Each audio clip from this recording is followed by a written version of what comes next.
Ontario Education Online students, and welcome to today's lesson about the Middle Ages. We are going to be doing a in-depth summary of the time. So let's get started. I'll share my slideshow with you.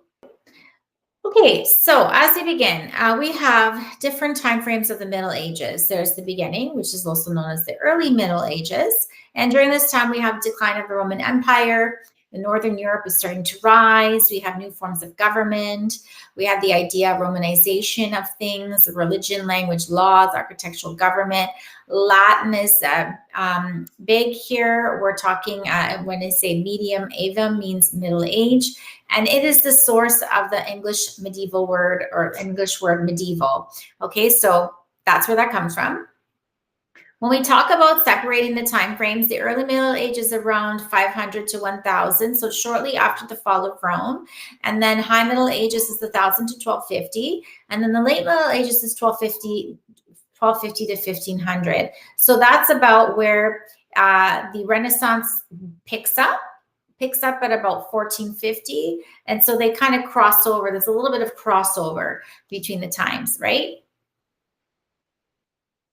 The early Middle Ages, it has the classification of the Dark Ages. And as I mentioned to you in the intro video for the unit, it's sometimes referred to this time of darkness. Scholars call it this time of darkness because they think there was like a lack of things happening, right? Some historians say there was a lack of infrastructure.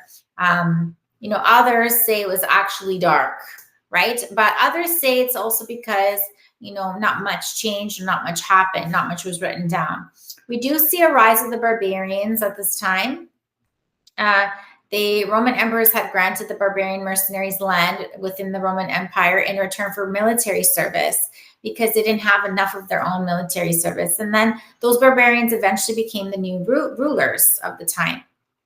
So if you take a look at Europe in the 6th century, you can see where the division here lies. Between the East and the West, right through here. So this is the Byzantium Empire, right? Where Constantinople, he separated in East and West. And as a result, Rome quickly after that kind of succumbed to that fall. But the Byzantium Empire managed to stay strong for many years after. Now, the medieval Catholic Church, remember, Rome was polytheistic, then became monotheistic, where they believe in one God, and the Catholic faith or Christianity was the faith of choice. So during this time, you start to fill the power vacuum left from the class of the classical world with the church. And monasticism was a big, important part of this. So you have St. Benedict as example. So you have the Benedictine rule that comes out, the idea of poverty, chastity, and obedience to the church. Provided schools for the children of the upper class. Again, the schools were based in faith. There were inns, hospitals, refuges in times of War I run by the church, libraries, and the idea of having the ability to copy books. Well, what books are we copying? We're copying religious books. We're copying things of faith. And the people who could do that were people of the church because they were literate, right? And then you have monks who were the missionaries to the barbarians who tried to, convert them. Some examples would be St. Patrick and St. Boniface. The power of the medieval church was huge, because every manor, every nobility area that separated themselves with their own manor would have to have their own church and person and bishop there or abbot there that would play a part. So bishops and abbots played a large part in the feudal system. The church really controlled about a third of the land in Western Europe. And they tried to curb the idea of feudal warfare. It's only 40 days a year combat. Like, this is the day that you can combat. This is not a day you can combat, that kind of thing. But the church at this point, in order to spread their power and their knowledge around, would also engage in crusades and in inquisitions. And, you know how we pay taxes? Well, you have to pay a tithe. So 1/10 of your tax would go to the church. So whatever your assets were, whether they be food, 1/10 of it would go to the church. And when they said Peter's pence, it was 1 penny per person, or would be paid by the peasant to the church. We are going to be learning about Romanesque architecture style in the next lesson, I believe.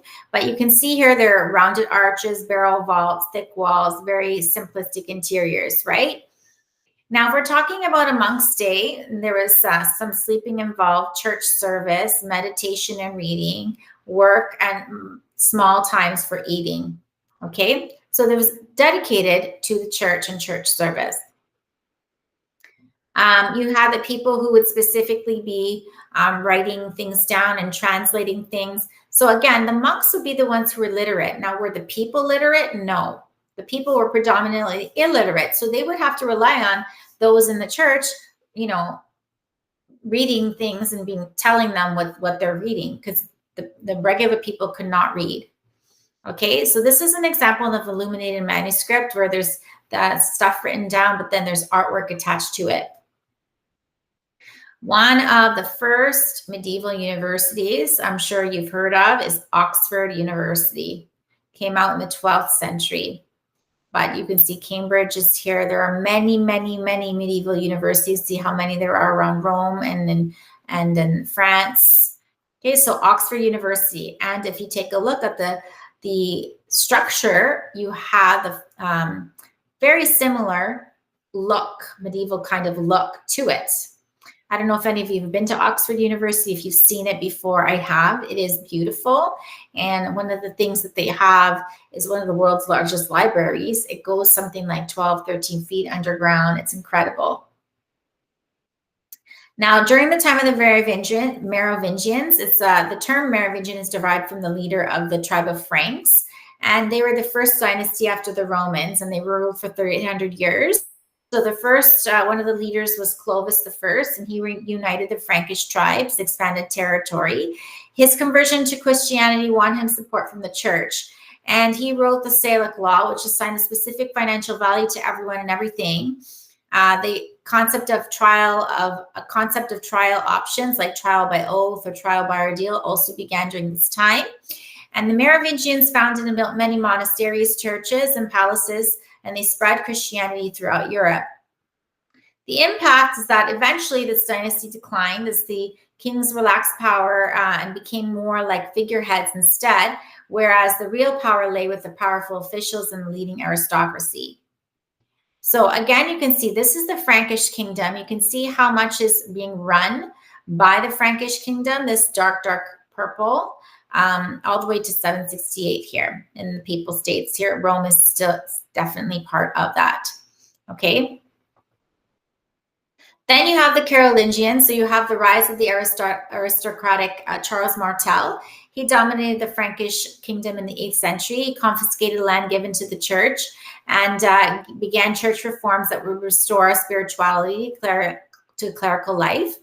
His son, Pepin the Short, continued the church reforms and eventually, with the support of the Reformed Church, removed the last Merovingian king from the throne. And they established the Carolingian dynasty. And they were trying to protect the papacy and establish the Pope and bishops as the makers of the kings. The greatest legacy was Charles the Great, or Charlemagne. So this is an image of Charlemagne and statue of Charlemagne. Given their work for the church, the Pope then crowned Charlemagne the Holy Roman Emperor on December 25th, 800. Now, I don't know if you know, December 25th, Christmas Day, you think that was done on purpose? The birth of Christ, birth of the Holy Roman Emperor. So we have the Holy Roman Empire now, and Charlemagne, also known as Charles the Great, who was the military general. He restored Pope Leo II, who had initially been exiled. So when Pope Leo came back as a response, this is when he crowned him. He placed the crown on Charlemagne and named him the Emperor of the Romans, which then secured the relationship between the Frankish kings and the papacy, and again became the Holy Roman Empire. And this dynasty will last for over 700 years. So Charlemagne imposed order on the empire through so many different things with church and state, but he organized the standardization of the use of Latin. So Latin became very important as the use in the church of language, but only if you understand, only the wealthy would be able to be educated in Latin. Only the wealthy would understand things. So if you are a priest and you're doing your homily, you're doing it in Latin, but the common people did not understand you at all. So this was an important kind of thing to understand. And handwriting was done in Latin, and the preaching in the schools was also done in Latin. Okay, during the Carolingian Renaissance, you will see that many of the coinage, for example, would have key people on it. So you can see just like the intricacy of the coins here, or even of other things, were very bedazzled, if you will. Lots of gold everywhere during the Carolingian Renaissance. And then again, things written in Latin for that time. Now, also, we start to see the rise of European monarchies begin in England. Okay, so we have the Kingdom of Alfred, the dependence and the dependence of the different areas on those particular kingdoms. So we're starting to see the beginning of the monarchies in England at this time. Okay, now obviously we know who's the last monarch that we have is in England for the most part. King Charles is one of the last monarchs that exists. But the beginning of the monarchy was around this time in the Carolingian time. Now, feudalism was the idea of political, economic, and social system based on loyalty and military service. So you've got your peasants, and your peasants provide food to the knights, and the knights provide loyalty to the lords, and the lords provide loyalty to the kings. And as a result, the king gives land to the lord, who's their fief. The lord gives land to the knight, who's their fief. The knight provides protection to the peasant. This is the system of how it goes around and around and around. Now, with feudalism, we start to see that it's again ranked, a relationship between those ranked in society, right? So at the top, you've got your kings, your lords, your vassals, knights, and your serfs at the bottom. We start to see that there's increasing lawlessness in the countryside, and the weak needed protection. So they turned to other people to protect them. And this is the beginning of this idea of feudalism. So I'll give you some food, but you give me protection, right? And feudalism worked because of the notion of mutual obligation. You're going to help me, I'm going to help you. We both benefit from this, right? It's a voluntary cooperation. And the man's word was the cornerstone of the social life. So what is a fief? A fief is land given by a lord or in return for a vassal's military service and oath of loyalty. I give you some land, in return you give me some military service. A serf would be like the common peasants who work the land. The tithe is the tax that you're giving for working the land, or your tax or your rent, okay? And corvée is the condition of unpaid labor by the serfs, maintaining the roads or ditches by a manner. That's unpaid labor. So many people think, oh, this is what everything looks like. This is what the, things look like at the time. Everything looked like this. No, the reality is it looked more like this. Not as fancy, not as big, not as intricate, okay? Surrounded by water, there's your moat, right? That's the reality. So that you have your moat and Bailey Castle, as you will learn in another lesson as well, right? The moat and Bailey. So everything, you're surrounded by the water. You have to bring up the drawbridge. You bring down the drawbridge so people can come in. When you think about a medieval castle, you have to have a chapel and your main Bailey, where you're going to be, the main building. But like every medieval castle is got a similar blueprint. This castle, the Chauvigny Castle in France, circa of the 11th century. Again, you can see very simple, but still quite grand and big. This is a Spanish castle of the 14th century, so you can see it's more curved in nature. And this is an English manor house. Okay, so not a castle, but the manor house. So chivalry, a code of honor and behavior. What do you think? Myth or not myth? Believe it or not, chivalry was a big deal for that time. I think it still should be, personally, but The idea of, when people say chivalry is not dead, what is the reality of it? The knight in shining armor kind of thing. Does it exist? In different ways, I think, just with it doesn't have to be like a knight per se, or someone saving the day, but can that chivalry still exist in today's time? That's a great question. Good discussion. Now, the manorial system of a medieval manor, you can see here, you're going to have your land for cultivating, places where you're having your common plowing, right? You've got your manor house. And within the manorial system, you have everything you need. You have a place for cooking, for making things, like a blacksmith will make, your armor, your weapons, etc. You have a meadow, you have a common pasture. You must have a church, a little village. So in this manorial system, you got one key person that's controlling it all. And these people all work on this land and they pay tithes to you. But you, running the manor, also have to, give fealty to someone greater and above you. Okay? So serfs are at work doing all kinds of different things, all kinds of different labor type jobs. Okay, so this is like an image of one of the buildings on a manor. And manors are huge. They are big, big plots of land. In the late medieval town, the dwellings are a little bit more intricate. Okay, you can see here. And we start to have a lot of trading happening between the different city-states all around Europe and into Asia and Africa. So as I mentioned, we do have the idea of medieval guilds where you are apprenticing. So let's just say you are doing stained glass windows, for example. So you're getting apprenticed, you're getting trained to do this. You become, after many years or after many hours, you become a journeyman. And then after many more hours of that, you become a master craftsman. And the idea is that you want to become part of this union, like this guild, because then they only accept people who have quality and it controlled the quality of products. So if you knew that you were getting work done by somebody who's a member of that guild, you knew that the quality was good. And the product of the prices of those products would also be controlled. Okay, so it could be a goldsmith, it could be anything. Making crests. All right, so now let's move on to the evolution of the political system in England. We start with Henry I. Henry I, William's son, set up the court system. In his time, he set up an exchequer who was in charge of the royal finances.